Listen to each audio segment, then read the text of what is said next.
Hello everyone, how are you. So आज से हम शुरू करने वाले हैं चैप्टर नंबर 4 क्वाड्रेटिक इक्वेशन।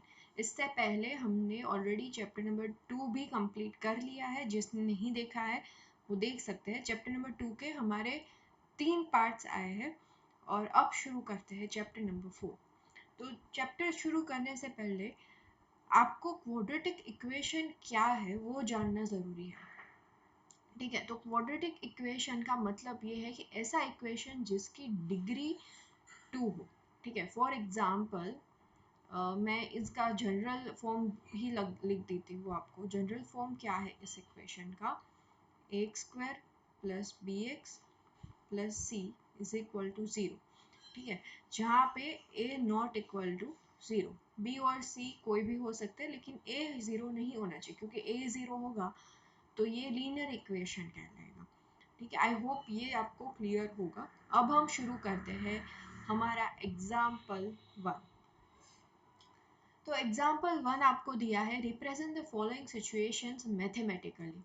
तो इस चीज़ का मतलब क्या है कि आपको वर्डिंग्स में एक प्रॉब्लम दी गई है, as you can see here, और उनको उस प्रॉब्लम को आपको एक मैथमेटिकल टर्म में रिप्रेजेंट करना है। दैट मीन्स आपको एक इक्वेशन में आपको उनको रिप्रेजेंट करना है। ठीक है, तो सबसे पहले शुरू करते हैं फर्स्ट प्रॉब्लम से। तो जब भी आपको ये प्रॉब्लम दिखे, सबसे पहले आपको क्या करना है, इसे पढ़ना है शांति से।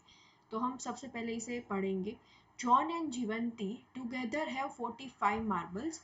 Both of them lost 5 marbles each, and the product of the number of marbles they now have is 124. We would like to find out how many marbles they had to start with. मतलब John and जीवंती दोनों के पास मिलाकर 45 marbles है। एक statement हमारा ये बनेगा। ठीक है, एक स्टेटमेंट बना ये। दूसरा स्टेटमेंट ये है कि both of them lost 5 marbles each. अब दोनों ने 5-5 मार्बल्स घुमा दिए। And the product of the number of the marbles they now have is 124। तो ये 3 कंडीशंस हमें दी गई है और हमें ये फाइंड आउट करना है कि जब उन्होंने शुरू किया था तब उनके पास कितने मार्बल्स थे। तो सॉल्यूशन देखते हैं। सॉल्यूशन में सबसे पहले क्या फाइंड आउट करना है वो हम देख लो। तो क्या, हाउ मेनी मार्बल्स। ठीक है, मार्बल्स फाइंड आउट करना है। दैट मीन्स हम नंबर ऑफ मार्बल्स को हम x सपोज करेंगे। अब number of marbles, let the number of marbles John had be x। ठीक है, हमने सबसे पहले क्या हमने सपोज किया कि हमें मार्बल को सपोज करना है। अब जॉन एंड जीवंती दो नाम दिए गए तो हमने सोच लिया कि जॉन के पास जो मार्बल है उसे हम x दाम दे देते हैं। ठीक है, अब यहाँ पे ये कहा गया है कि जॉन एंड जीवंती दोनों के पास 45 मार्बल्स है। तो अगर जॉन ने x मार्बल ले लिए तो जीवंती के पास कितने बचे? 45 माइनस x। आई होप ये आप सबको क्लियर होगा। ठीक है, आप नंबर लगा के देख लो कि अगर आपके पास और मेरे पास दोनों को मिलाकर 45 मार्बल्स है, मैंने आपके 15 मार्बल्स ले लिए तो आपके पास कितने बचे? 30। That means 45 minus 50। ठीक है, अब हमें सेकेंड कंडीशन पर आना है कि both of them lost 5 marbles each. ठीक है, तो जॉन ने 5 मार्बल लॉस्ट किया। दैट मीन्स उसके पास अब कितने मार्बल बचे? x-5। तो ये आ गया x-5। जीवंती के पास 45 माइनस x मार्बल पहले थे, उसमें से उसने 5 मार्बल लॉस्ट कर दिए तो उसके पास बचे 45 माइनस x माइनस 5। अब 45 माइनस 5 इज इक्वल टू 40। तो अब जीवंती के पास बचे 40 माइनस x। अब आप इसे ना एक नंबर एज अ मान लो, मेरे पास 15 मार्बल है और आपके पास है 30। ठीक है, अब मैंने और आपने, हम दोनों ने 5-5 नंबर मार्बल्स घुमा दिए। आपके पास कितने बचे? 25। मेरे पास कितने बचेंगे? 20। ठीक है, ये सारी चीज़ें अभी तक हमने बताई है। अब हम आगे बढ़ते हैं। आगे क्या है कि एक यहाँ पे पॉइंट दिया गया था कि दोनों के मार्बल, आइए सेकेंड कंडीशन तक कंप्लीट। ठीक है, अब आई हमारी थर्ड कंडीशन कि product of the marbles they have now is 124। मतलब अब उनके पास जितने भी बचे वो है 124, मतलब ये नंबर और ये नंबर, इन दोनों का प्रोडक्ट हो जाएगा 124। ठीक है, तो यहाँ पे हमने लिख दिया therefore their product x minus y and 14 minus x is equal to 124। But सबसे पहले हम प्रोडक्ट कर लेंगे, तो प्रोडक्ट कैसे होगा, x multiply with 40, x multiply with minus x, 5 minus 5 multiply with 40 minus 200 and minus 5 multiply with minus x plus 5x। ठीक है, आपको ये चीज़ आनी चाहिए कि प्लस अगर दो पॉजिटिव टर्म का मल्टीप्लिकेशन करोगे तो पॉजिटिव ही रहेगा, एक पॉजिटिव और एक नेगेटिव होगा, तो इन दोनों का मल्टीप्लिकेशन माइनस ही रिजल्ट देगा और दो माइनस टर्म का मल्टीप्लिकेशन पॉजिटिव होगा। ये चीज़ आपको हमेशा याद होनी चाहिए। ठीक है, तो हमारे पास रिजल्ट आया 40x minus x square minus 200 plus 5x। ठीक है, अब हम क्या करेंगे, ये एक्स स्क्वायर हमने यहाँ लिख दिया, अब ये 40x और ये प्लस 5x यानी प्लस 45x और ये माइनस 200 हमने ऐसे क्या ऐसा लिख दिया। अब हमें क्या दिया गया था कि प्रोडक्ट कितना है 124, so this equation equals to 124। ठीक है, अब 124 को हम इस साइड लाएंगे तो यहाँ पे ये पॉजिटिव है, sign change side change sign change, एक चीज याद रखो, साइड चेंज साइन चेंज,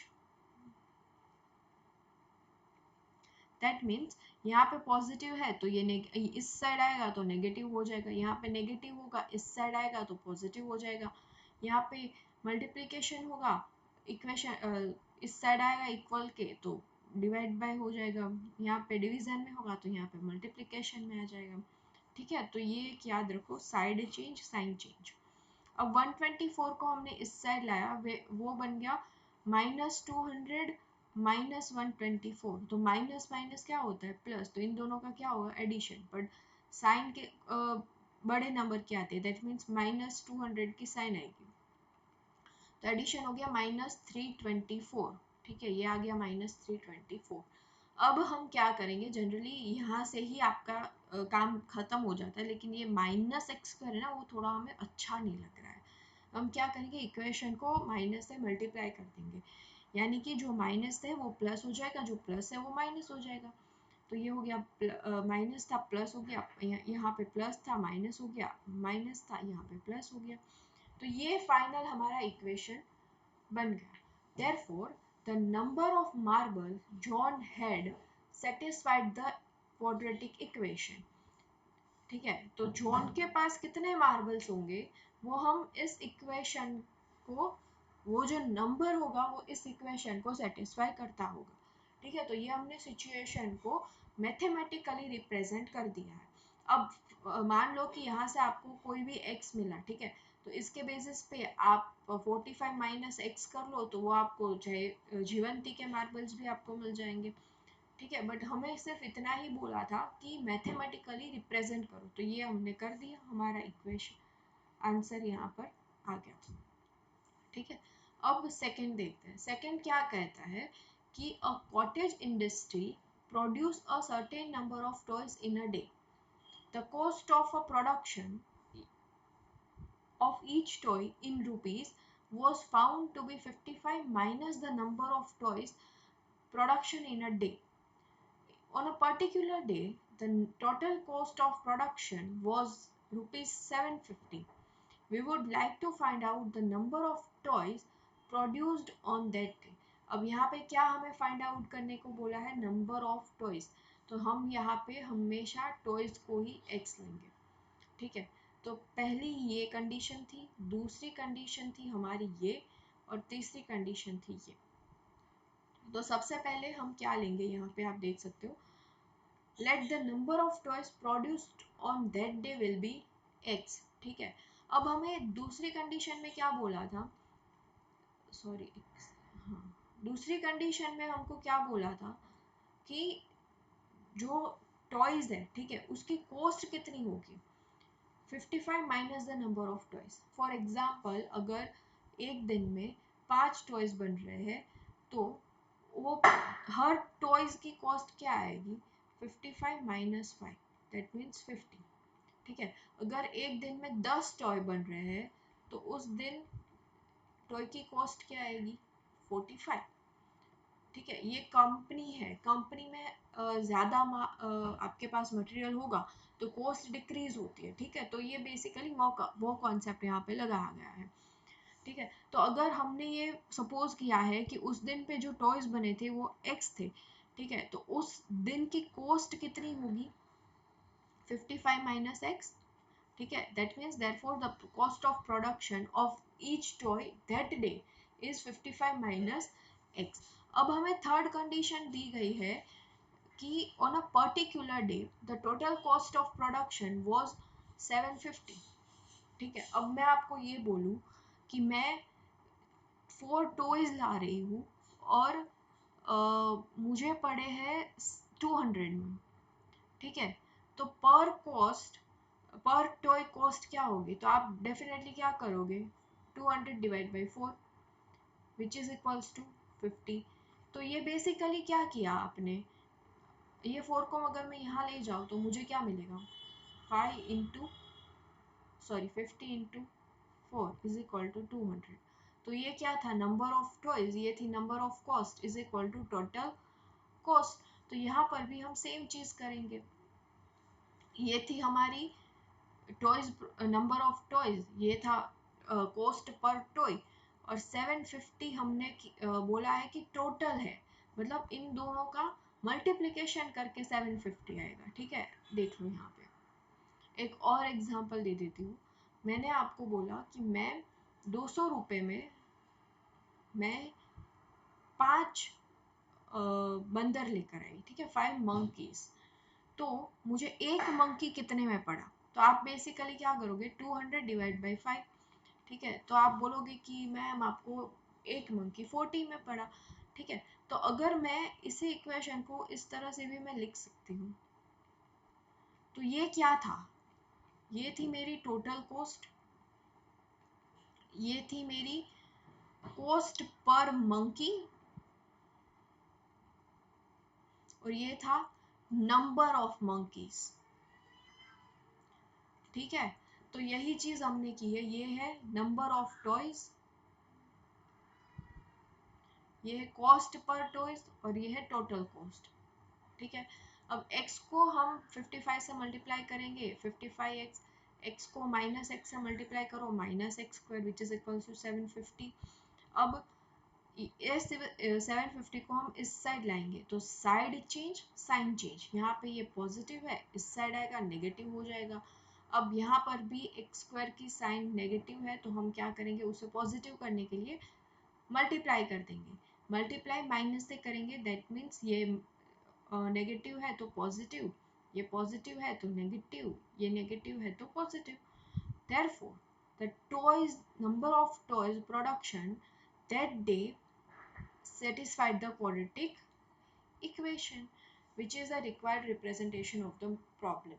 ठीक है, तो आई होप यहाँ तक आप सबको क्लियर हो जाएगा। अगर कोई भी डाउट है तो यू कैन कमेंट डाउन। ठीक है, तो आज के लिए हम बस इतना ही रखते हैं, कल हम स्टार्ट करेंगे एक नया कॉन्सेप्ट। आज थोड़ा सा हैवी थोड़ा था, because word problem is always a task, जिनको एक बार में आ जाता है उनको आ जाता है, वरना इसकी बार बार प्रैक्टिस करो। ठीक है, तो कल हम मिलेंगे इसी टाइम पे, और कल हम शुरू करेंगे एग्जाम्पल नंबर 2। तब तक के लिए चैनल को सब्सक्राइब कर दो, अगर नहीं किया है तो लाइक कर देना, वीडियो को कमेंट करके ज़रूर बताना कि कैसे लग रहे हैं वीडियोस, अगर कोई सजेशन है तो वो भी बताना, और कोई डाउट है वो भी कमेंट में पोस्ट कर देना, अपने दोस्तों के साथ ज़रूर शेयर करना। मिलते हैं कल, तब तक के लिए हैव अ नाइस डे। जय हिंद।